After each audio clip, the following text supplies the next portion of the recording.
est à la page, car nous avons fondé une compagnie de pompiers. Il se présentait chez Monsieur le maire, qui fit un grand discours pour fêter ce beau jour. Nous avons bien fêté la fanfare. Un saut sud-ouest un peu spécial aujourd'hui, on est au Temple-sur-Lot, juste à la sortie de Villeneuve, sur la départementale 911, et on est en compagnie de Patrick Boucher. Bonjour Patrick. Bonjour, Patrice. Et oui, voilà, Patrice, on va y arriver, hein, t'inquiète pas. On est au conservatoire des engins, des anciens engins de sapeurs-pompiers. Exact. Explique-nous dans quel véhicule on est déjà. Mais là, vous êtes dans un Saumua de 1937 qui était à bord un véhicule militaire, un camion d'artillerie. D'accord. Et après la guerre, ce camion a été transformé en véhicule de pompiers. Et après maintes recherches sur Internet, eh ben, il n'existe plus de camion de ce type.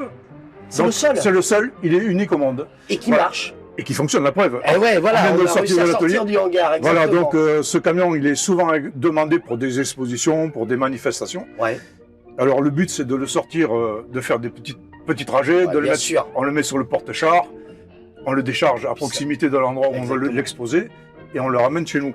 Donc il existe une deuxième version, en version militaire, qui se trouve à Saumur, au musée des Blindés. D'accord. Il est exposé devant le musée des Blindés, et celui-ci, ben, il est à l'assaut du Temple-sur-Lot. Voilà, un véhicule unique au monde, et puis c'est notre mascotte. Hein. Exactement. Voilà, il est partout sur nos cartes de visite et sur nos documents. C'est pour ça que on s'est fait un petit plaisir. Un petit plaisir, voilà, de le sortir. Avec Patrick, de le sortir. Voilà. On va sortir de ce véhicule, puisque il y a pas mal de véhicules ici au conservatoire et au musée. Et puis on va parler aussi de toi. Comment tu es arrivé, Patrick, à travailler en tant que bénévole? En tant que bénévole. Ok, allez, on y va. On y va. Si je sors. Je sors comment? Ça y est, je suis sorti, c'est bon. J'ai réussi à sortir, ça y est, c'est bon. Bon, Patrick. Allez, après le Saumua, j'ai réussi à sortir du véhicule, hein, Patrick. Oui, ça claque un petit peu la porte. Un petit peu de difficulté, exactement. Oui, c'est normal. On va voir un autre véhicule. Oui, un Delahaye. Unique au monde aussi. Unique au monde, un Delahaye de 1927. Ah, donc on est encore plus vieux que le Saumua. Donc là, c'est un pur véhicule des pompiers? Pur pompier. Il a été fabriqué pour les pompiers. Il était à Épinal, d'après nos recherches. On va se rapprocher, on va le démarrer. Ah oui, on va le démarrer. Tiens, je te laisse monter. On va rouler. Allez, tiens. Je vais t'expliquer un petit peu. Exactement. Avant de le démarrer, tu vas m'expliquer un petit peu. Bien sûr. À quoi ça? Alors, je suppose que c'était pour... Un transport de troupes. Bah voilà. Il transportait 19 pompiers. Équipés de son échelle. D'accord. Et bon, à l'époque, c'était quand même assez spartiate, il n'y a pas de pare-brise, ça roulait à une 30 à l'heure. D'accord. Ce camion a été récupéré il y a 1 an. On l'a acheté en février 2022. Il était où, ce camion? Alors, ce camion, à l'origine, il était dans un musée en région parisienne. D'accord. Le musée a fermé, les gens ont vendu tous les camions, et une dame a acheté ce camion. Une dame de Limoges a acheté ce camion pour le mettre dans son parc. Et le camion, il était crevé, le moteur était... Voilà. Et puis, elle l'a remis en vente au bout de 3 ans parce qu'elle n'a jamais pu le redémarrer. Et vous avez su que ce camion était en vente? Sur Internet, on l'a trouvé sur eBay. Il fallait le récupérer. Il fallait le récupérer parce que c'est un camion unique au monde. Hein. Il a été fabriqué par Delahaye. Donc nous avons fait une souscription au niveau de l'assaut, parce qu'il n'y avait plus d'argent dans notre asseau. Chacun a donné ce qu'il a pu. Et puis en février, nous l'avons récupéré et puis on l'a remis en route au mois d'avril, parce qu'il a fallu refaire le moteur, regonfler les pneus. Avant de le démarrer, Patrick, explique-moi comment tu en es arrivé à travailler sur des engins, les matériels anciens de pompiers. À l'origine, je suis mécanicien voiture, et puis après mécanicien chantier. J'ai travaillé dans les travaux publics.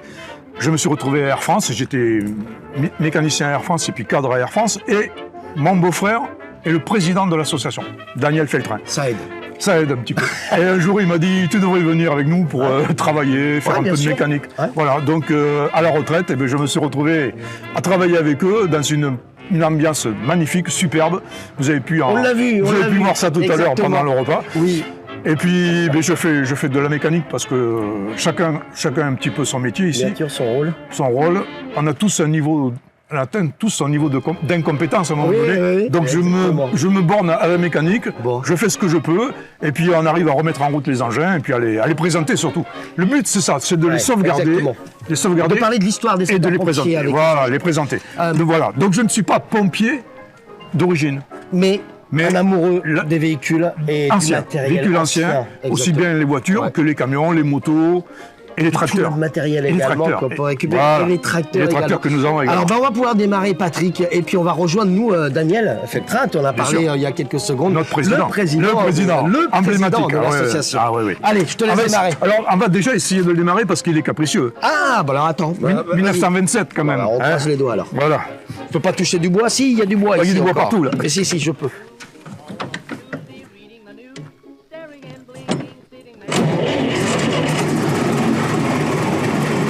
À la première. C'est une première. On est pas mal. On est pas mal. Allez, on va récupérer le président. On va le voir Daniel. Allez.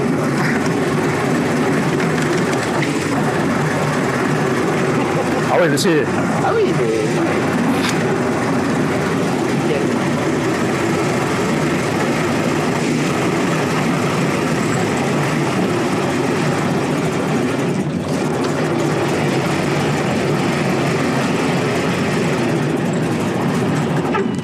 Voilà. Il faut les bien. Mais toi, c'est dingue. C'est dingue, je sais pas.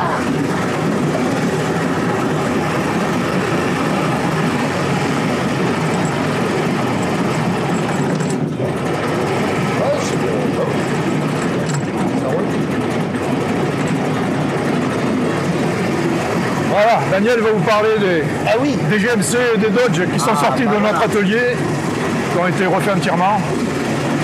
Voilà. On arrête du véhicule. On arrête le véhicule. Vous avez eu la chance de pouvoir voir les véhicules uniques au monde qui se trouvent au Temple-sur-Lot. Merci beaucoup Patrick. Merci Patrice. Ça a été un grand plaisir. Plaisir partagé. Avec toi. Et puis on reviendra à très bientôt. Merci. On continue notre pérégrination dans le musée conservatoire des engins et des anciens engins des sapeurs-pompiers. On est avec le président de l'amicale, de l'association de sauvegarde de matériel des sapeurs-pompiers. C'est Daniel Feltrint. Daniel, alors ancien pompier. Ancien pompier. Combien de temps? 35 ans. 35 ans de pompier. 35 ans de pompier volontaire. Volontaire. Sur le Lot-et-Garonne? Ouais. Et j'ai été chef de centre 25 ans. Et tu as voulu nous emmener auprès de deux véhicules que tu as bien connus. Que j'ai connu parce que quand je suis rentré chez les sapeurs-pompiers, c'est là-dessus que j'ai commencé à travailler. D'accord. Voilà. Présente-nous le premier. Alors le premier, c'est un Dodge avec une petite citerne de 300 litres. D'accord. Et c'était les premiers, on les appelait les PS, les premiers secours. D'accord. Et après, si on avait besoin, on appelait les plus gros.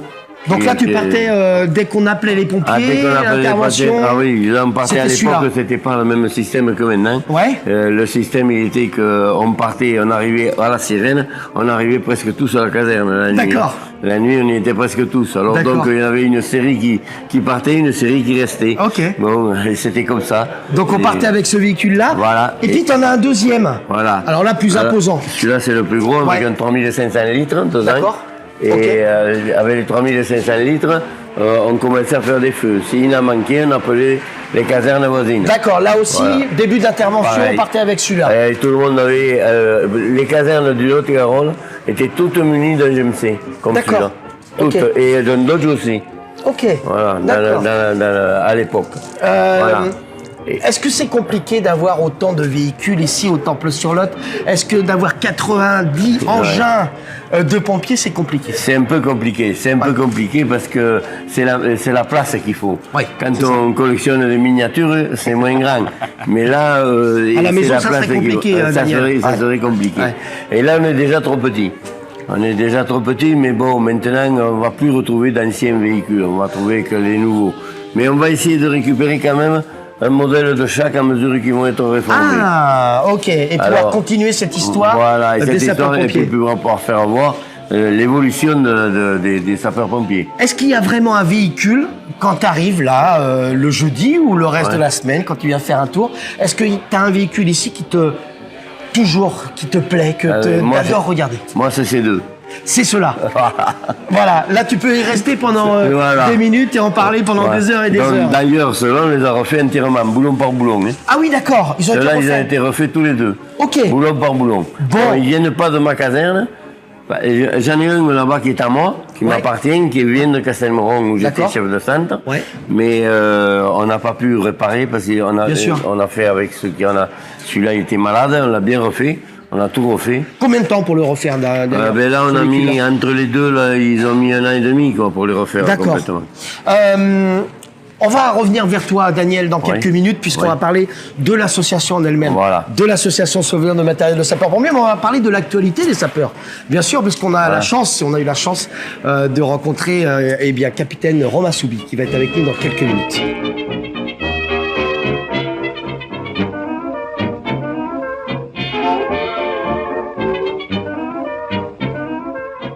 Chose promise, chose due, on retrouve le capitaine Romain Soubi, responsable du volontariat au SDIS 47. C'est ça, exactement. Ça consiste en quoi exactement le volontariat chez les sapeurs-pompiers? C'est l'essence même de la sécurité civile. Le volontariat, ce sont des gens qui souhaitent s'engager au quotidien, au profit donc de la population. Donc souscrire un engagement de pompier volontaire, c'est un acte bénévole. Ouais. C'est donner son temps libre, les week-ends, les nuits, parfois même en journée, pour la société, car on a de plus en plus besoin d'agents pour être au contact de la population. C'est la majorité des sapeurs-pompiers dans le Lot-et-Garonne? La grosse majorité, oui. Ouais. 80% de nos effectifs aujourd'hui, ce sont des pompiers volontaires. On a 1200 à peu près pompiers volontaires dans le département, répartis dans les 44 centres de secours. Hein. Et si aujourd'hui on arrive à avoir à peu près une ambulance dans les 10-15 minutes, c'est principalement grâce aux pompiers volontaires. Donc on cherche toujours du volontaire, c'est primordial pour continuer à avoir des bons secours en France, c'est vital. C'est vital même, c'est vital. Surtout dans notre territoire rural comme on a dans notre Garonne. Et donc il faut communiquer, capitaine Soubi. Et on communique également avec un conservatoire, avec des engins d'un autre temps et l'histoire des sapeurs-pompiers. C'est la mémoire. C'est tout ce que nos anciens ont construit. Ouais. Si aujourd'hui on est arrivé à un tel niveau, c'est aussi grâce à nos anciens, grâce à tout ce qu'ils ont pu nous transmettre. Donc c'est vital qu'on soit présents dans ces moments-là et qu'on puisse rendre hommage à ce qu'ils ont pu bâtir. Et je pense que le travail de mémoire, le collectif, il doit être absolument mis en valeur et mis en lumière. Et je tire un grand chapeau à tous ces bénévoles qui justement permettent de maintenir tout ce qui a pu se créer juste avant. Est-ce qu'on s'imagine travailler en tant que sapeur-pompier actuel avec du matériel qu'on peut voir ici au conservatoire? C'est une autre époque, hein, ça a bien évolué, hein, mais effectivement, ce qu'on peut se rendre compte, c'est que déjà, dans le département de Lot-et-Garonne, il y avait de beaux véhicules pour leur temps. Hein. Et c'est vrai que ça a bien évolué et à un rythme peut-être un peu trop rapide. On a beaucoup de technologie aujourd'hui, mais voilà, c'est belle. Ces beaux engins, je pourrais dire, au moins, ils ne tombaient pas en panne à cause de l'électronique. Donc, ça, c'est clair. Il y avait d'autres pannes, mais bon, voilà. Après... Être un peu plus mécanicien qu'informaticien, parce que maintenant, il ne faut plus être informaticien et ingénieur. C'est ça. Mais voilà, après, voilà, il faut vivre avec son temps aussi, il faut s'adapter. Et voilà, mais vraiment, le message à garder, moi, j'aime bien dire, c'est qu'il faut cultiver le passé, enfanter l'avenir et tel est notre présent. C'est un petit peu la devise de notre école nationale, mais c'est important de cultiver le passé. Voilà. On va parler du volontariat, 10 secondes. Pour pouvoir peut-être être volontaire, sapeur-pompier, comment on fait dans le Lot-et-Garonne? Tout simplement, on se rend dans un centre de secours à proximité, on discute avec les pompiers de cette caserne. On peut être pompier dès l'âge de 16 ans, voilà, jusqu'à 55 ans. Donc il y a vraiment une amplitude qui est grande. Et surtout, par pitié, on arrête ces stéréotypes que la télé peut nous communiquer. Il faut avoir une force surhumaine, il faut être un super pompier. Non. On peut avoir un profil atypique et être sapeur-pompier. Exactement. Alors, il y a quand même des conditions médicales qui sont importantes parce que c'est la sécurité aussi opérationnelle de l'agent. Une condition physique, bien entendu, mais une condition physique de monsieur et madame tout le monde qui fait un petit peu de sport de temps en temps, qui s'entretient. Mais voilà, arrêtons ces clichés du super-héros. Voilà, sortons ce cliché du super-héros et poussez cette porte, venez nous rencontrer. Et le jour où vous aurez besoin de secours, on apprécie d'avoir cette ambulance dans les 10-15 minutes. Donc voilà, on a vraiment besoin de ces professionnels à nos côtés, de ces volontaires. Ils le savent, ceux qui suivent sur Sud-Ouest, qu'on a des fils rouges comme ça. On aura un fil rouge avec les sapeurs-pompiers, parce qu'on aura l'occasion d'aller voir les jeunes élèves sapeurs-pompiers du côté de Lot-et-Garonne. Merci beaucoup, capitaine Soubi. Merci, Patrice. Et à très vite. À très bientôt. Merci.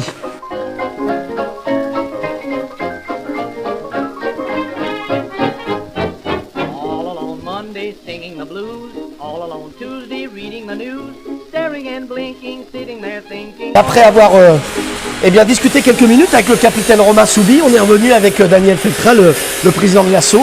On entend, les bénévoles travaillent. Ils travaillent sur quel véhicule, Daniel? Alors, ils travaillent sur un Ford de 1940. D'accord. Avec un moteur V8 qui a été entièrement restauré, boulon par boulon. Ce véhicule-là, quand on le restaure, est-ce qu'on a des dessins, est-ce qu'on a des modèles de l'époque? Oui, il y a des modèles. Là, nous, on l'a fait sans les modèles parce qu'il était complet. Ouais. Et donc, on prend les photos avant quand il arrive. D'accord. Et après, on démonte et on remonte. Et donc, c'est bon. Il a été commencé quand, la restauration? Il y a un an maintenant. Il y a un an, ça va prendre combien de temps encore pour qu'il soit? Un an de plus, je crois. Non, peut-être pas, mais on va le peindre avant.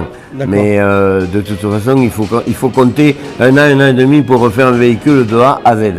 Ouais, donc il faut un an et demi. Oui, parce qu'on travaille que les jeudis. Bien sûr. Donc il n'y a que 52 semaines. Oui. Alors, ça prend du temps. Voilà, l'association, on entend les bénévoles derrière nous. Ouais. L'association, on va ressortir un petit peu, on va laisser travailler. Merci messieurs. Au revoir.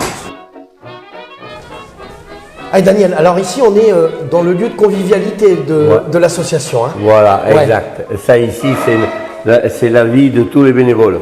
D'accord. C'est la vie de tout le monde. Le jeudi, on se retrouve pour déjeuner également ici. Ça a été la première des choses qu'on a fabriquées quand on a commencé à monter les bâtiments. Voilà. C'est pour la convivialité. Voilà, mais pas que, puisque là aussi, il y a quelques petites pépites que vous gardez dans cette salle. On n'a pas tout là encore parce qu'on va faire des vitrines et on va mettre tout en vitrine. Mais pour l'instant, il faut qu'on fabrique des vitrines. Il faut trouver quelqu'un qui nous le fasse. Des casques? Oui, des casques. Il y a de tout. Toutes les époques, des képis également? Oui, il y aura des casques, il y aura des lances, il y aura des pocs et tout. D'accord, il y a des képis. Ça, c'est des képis de Toubi. Voilà. Ça, c'est les képis de Toubi qu'ils ont changé au niveau du 10 et ils nous les ont envoyés. D'accord. Les anciens, ils nous les ont envoyés ici. Belle couleur, cette couleur-là, violette. C'est pour les Toubi. D'accord. Les Toubi et les infirmiers et les pharmaciens. D'accord. Ça, spécialement. Tu peux peut-être essayer, non? Pompiers. Comme Romain il t'a proposé de... Allez, en avant. Voilà. Voilà. Docteur couturier, à partir de maintenant, chez les sapeurs-pompiers. Donc on va lâcher le képi des Toubi, mais on a également des casques. Alors là, on a l'impression de partir dans un autre temps là. On a passé les autres casques, oui. Voilà. Ouais. Moi, j'ai fait avec cela. Moi, alors celui-là, toute ma vie, c'est le casque qui a tenu le plus longtemps, qui est métallique, qui à l'heure actuelle est remplacé par merde, c'est qu'il est.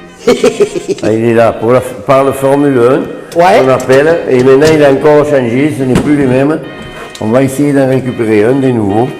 Voilà. Et après, ces casques-là ont été remplacés par cela. Voilà. Bon, moi, vous voyez l'évolution un petit peu. Nous, c'est ce qu'on a connu. Voilà. Après, tous les autres sont plus vieux là. D'accord. Ben oui. C'est encore plus vieux. On a vraiment l'impression d'avoir des pépites, Daniel, avec des, des casques. Ouais. Quelle période c'est, tu le sais ça? Exactement, on ne sait pas celui-là. Mais c'est incroyable. Oh, mais ça, c'était entre les deux guerres, ça. Hein. Voilà, entre les deux guerres, entre 14-18, 39-45, voilà ce que les pompiers mettaient sur leur tête, les amis, pour pouvoir partir en intervention. Là, bon. Heureusement que ça a évolué. Tout ça, ça ne servait à rien. Exactement. Mais voilà. Bon, donc l'évolution un petit peu du musée, Daniel, c'est de pouvoir avoir des vitrines et pouvoir montrer également ces pièces, ces petites pièces que vous avez et que vous avez récupérées petit à petit. L'évolution, elle est que on fait petit à petit, suivant les moyens. Bien sûr. Alors donc là, on a trouvé quelqu'un qui va nous faire les vitrines, mais il nous a fait des devis qui sont un peu... Et alors on est obligé de faire des rassemblements et tout. Exactement. On va rentrer un peu d'argent et tant qu'on n'a pas d'argent, on ne peut pas faire. Et puis les visites. Voilà. Et puis les visites. Alors après, on a les visites. Le jeudi. Bon, là, ça a commencé à bien marcher en 2022. Parce qu'avant, on ne pouvait pas trop parce qu'on n'avait pas fini. Déjà. Et maintenant qu'on a presque terminé tous nos murs. Parce qu'il faut se dire qu'ici, il n'y a pas une entreprise qui a travaillé. On a tout fait, nous, les bénévoles. L'association. Toute l'association. Il n'y a pas un gars qui nous a... Alors, vous êtes combien actuellement? 25 à bosser, à peu près. Entre 20 et 25 tout le temps. Et ce que je voulais dire aussi, c'est qu'on a des marchands de béton qui ont des toupies et tout ça, et qui nous ont aidés. Parce que toutes les toupies qui rentraient avec du béton et qu'ils n'avaient pas tout vidé, ils nous les ont vidés chez nous. Et donc là, on est quand même dans une situation où on peut venir visiter le conservatoire tous les jeudis, matin et après-midi. Oui. Et venir aider également pour qu'on puisse continuer à faire vivre. Et même dans la semaine, ceux qui veulent venir le samedi ou le dimanche, sur rendez-vous. Merci beaucoup, Monsieur le Président. Merci. Ça a été un vrai plaisir de passer le moment avec vous. Vous le savez, Sauce Sud-Ouest sur Facebook, sur YouTube, sur Instagram, également sur LinkedIn. Vous pouvez retrouver tous les reportages. Nous, on va continuer. On continuera avec les sapeurs-pompiers, donc restez bien connectés, parce que je pense qu'on fera un petit tour du côté de la Gironde dans quelques semaines. Moi, je vous dis à très très vite pour un nouveau reportage et de nouvelles découvertes dans le Sud-Ouest. Ciao. Avec les pompons, avec les pompons, avec les pompiers. Est-ce que tu sais d'où ça vient l'expression fumer comme un pompier? Non. J'arrive, Patrick. On a encore d'autres véhicules à aller voir. Fumer comme un pompier, c'est l'époque où on avait des pompes à vapeur. Les pompes à vapeur étaient alimentées 24 heures sur 24 dans les remises. Du coup, tu avais la vapeur comme une locomotive qui sortait de partout. Et du coup, ça fumait tout le temps dans les casernes. Quand ils se déplaçaient sur le feu, cette machine fonctionnait tout le temps. Et c'est de là que vient l'histoire, fumer comme un pompier.